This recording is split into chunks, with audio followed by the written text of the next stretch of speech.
Армысыздар, эфирде Жасыл экономика бағдарламасы, студияда Мөлдір Доспаева.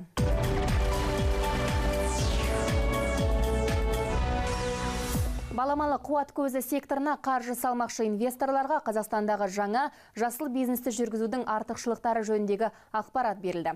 Бұл саладағы заң актілерін қабылдамас бұрын қоршаған ортаны қорғау және су ресурстары министрлігіндегілер кәсіпкерлермен бірігіп көкейде жүрген сауалдардың шешімін табуға тырысты. Энергетиканың бұл секторындағы жұмыс нәтижелерін тараптардың өзара уағдаластыққа келген кезінде көруге болады.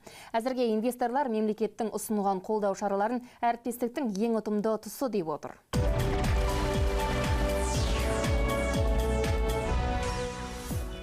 Инвесторлар үшін тиімді салым жасаудың тағы бір сектор жұмыс істей бастады. Қаржынан өз шығынын нақтылау механизмдегі ұтымды тұстарының бірі белгіленген тариф мөлшерінің нақтылануында. Бүгін баламалы қуат энергиясын өндірушілерге арналған баға мөлшері анықталды. Бұл тариф 15 жыл бойы жұмыс істеп, жыл сайын индексацияланып отырады. Жел қондырғысын орнатып, қуат өндіргендер 1 киловатты 19 теңгеден саудаласа, күн электр станциясының энергиясы 29 теңгеден жіберіледі. Шағын су электр станцияларының 1 киловатт қуатының құны 14 теңгеге бағаланды. Биогаз қондырғыларын орнатқандар өндірген энергия үшін киловаттына 27 теңгеден ала алатын болады. Қазір энергия қымбатқа сатып алынғанымен бірнеше жылдан кейін жағдай өзгереді дейді министрліктегілер. Тарифтің бұл мөлшері тұтынушылардың киловаттқа төлейтін теңгесіне еш әсер етпейді. Жанданатын қуат көздермен жұмыс істейтін нысандардан пайда болған энергия арнайы құрылған мекемемен сатып алынады. Есеп қаржы орталығы өндірілген қуат көлемін қабылдап, өзара есеп айырбасын жүргізеді. Және бұл энергия жалпы желімен таратылмақ. Инвесторларға арнайы желінің тартылатындығына да кепілдік берілуде.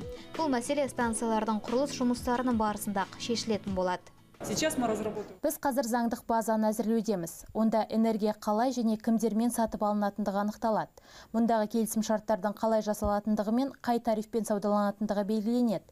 Осы бағыттағы жұмыстарды жүргізіп жатырмыз. Бүгін осы мәселе төңірегінде инвесторлармен кездесіп, шарттардың өзара қалай тиімді болуы керектігі жөнінде ақылдасудамыз.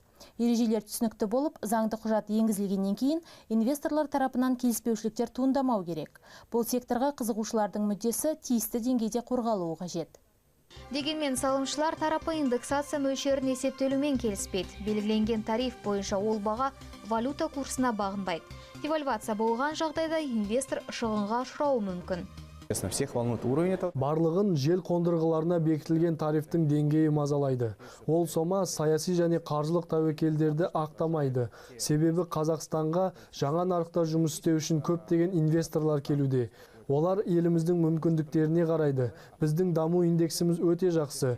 Дегенмен жемқорлық бойынша көрсеткіштеріміз көңіл көншітпейді. Онда біз 3 сатыға төмендедік. Сондықтан ең алдымен ережелерді анықтап алу керек.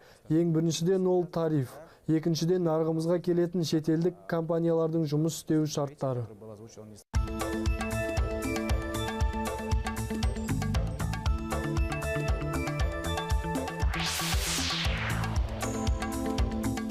Баламалы қуат көзі саласының сәтті дамуы турбиналардың өзімізде шығарыла бастауына байланысты. Инвесторлар бұдан бөлек түйткілдердің бар екендігінде алға тартуда. Жанданатын энергия секторының стратегиясындағы жылдарға бөлінген көрсеткіштер дұрыс есептелмеген дейді кәсіпкерлер. Себебі бұл саладағы негізгі салмақ алдағы 10 жылдыққа жүктелмек. Сондықтан 2014-2030 жылдардағы жоспар біркелкі жасалу керек дейді олар. Айта кетейік, альтернативті энергияның 17 жылдан кейінгі межесі 30% болуы тиіс.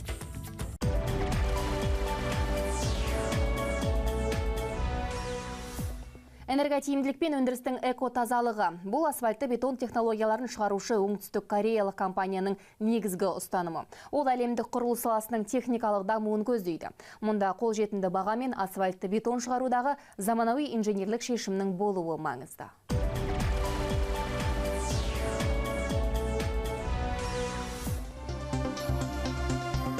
Оңтүстік Корея қоршаған орта мәселесіне көп көңіл аударатын елдердің бірі. Мұнда санаулы ғана қоры бар. Пайдалы қазба ресурстарын сақтау маңызды. Сондықтан энерготиімділік принципі жаңадан шығарылатын қондырғылардың барлығында есепке алынады. Мәселен, асфальтты бетон шығаратын зауыттар да отынды аз шығындауға негізделген. Атмосфераға таралатын шығарылымдардың аздығы сонша, оңтүстік Кореялық кәсіпорынның 2 өндіріс ошағы Байкалдың жағалауында орналасқан. Тағы бір басты принцип экономикалық тиімділік. Зауыт толық қуаттылығымен жұмыс істегеннің өзінде көп шығындарды талап етпейді. Өндіріс орындарына энергоөнем класы бойынша ең жоғары деңгейді көрсететін қондырғылар орнатылған. Мысалға, қуаттылығы жоғары, сағатына 240 тоннадан астам асфальтты шығара алатын американдық не жапондық зауыттармен салыстырғанда, мұндағылар электр қуатын 30-40%-ға дейін үнемдей алады. Асфальт зауытындағы шығындар тек электр қуатының көрсеткіштерімен есептелмейді. Технология бойынша материалдарды қыздыру үшін сұйық не болмаса газды отын пайдаланады. Бұл мәселелер де экономикалық тиімділік үшін маңызды. Себебі көп жағатын не аз жағатын зауыттар бар. Біздің зауыт ең үнемді. Мысалға 1 тонна қоспаны дайындау үшін 4 литр дизельді немесе 6-8 куб газ жұмсалады.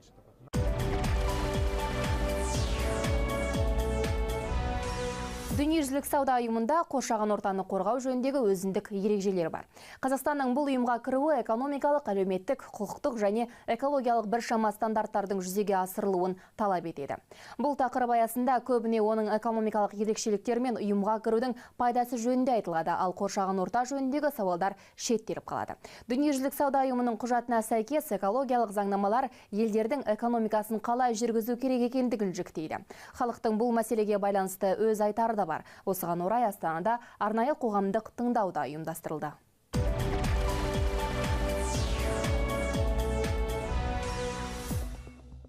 Дүниежүзілік сауда ұйымына кіру алдында қоршаған ортаны қорғау және су ресурстары министрлігі бұл бағыттағы заңнамаларды жетілдірмек ниетте.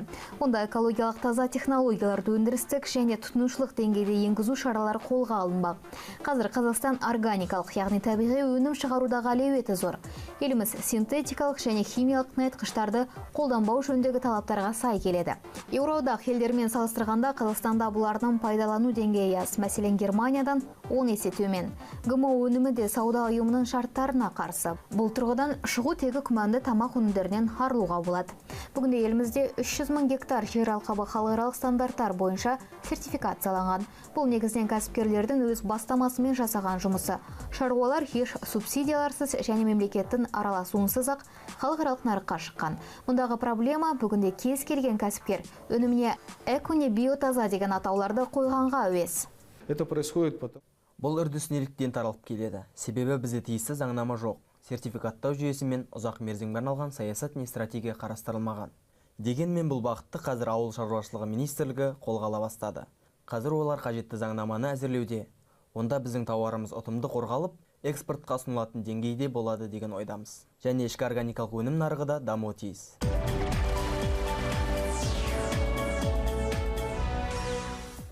Климаттың өзгеруін есепке алатын бейімделу шаралары қазірден бастап ойластырылуы қажет. Себебі бүгінде шаруалар ауа райы құбылмалылығынан өнімдерінің бәсекеге қабілетті болатындығына алаңдаушылық білдіруде.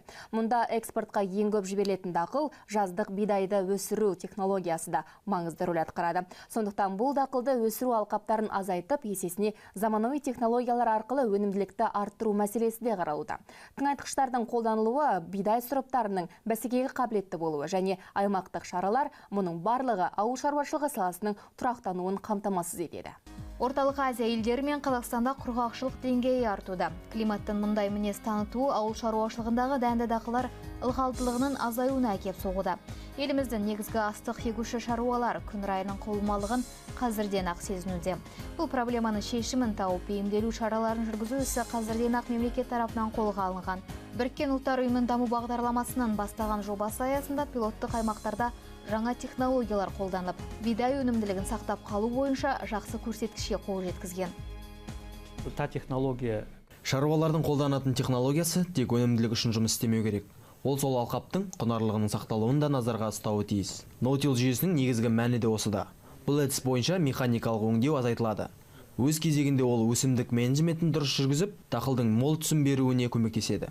Бір сөзбен айтқанда, астық көлемін көбейтіп, топыраққа зақым тигізбейді.